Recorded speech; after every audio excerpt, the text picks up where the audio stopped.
sitwasyon na ito karon sa politika. Ibaw mo nakagugot na gihimo na nilang Marcos versus Duterte. Makita namin mo, ito mo, bisang ang PTV, publish nila, PTV is a state-owned and controlled media. Kita din mo na sige na sila kumpara. Kaning administrasyon kuno po, panahon ni PRD, mas huwag ayaw ni kontra sa ilaha karon.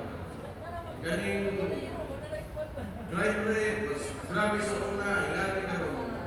Hindi nga administrasyon, dahil ako masaktan. Ang trabaho, silang pangumpara, sa ilang kaugalingon, sa liani na administrasyon, kumanaman ng tao. Pero, ako ang politika. Muna, kamo, pila ka naikitad sa pinaka-buwang na escape? 25, no?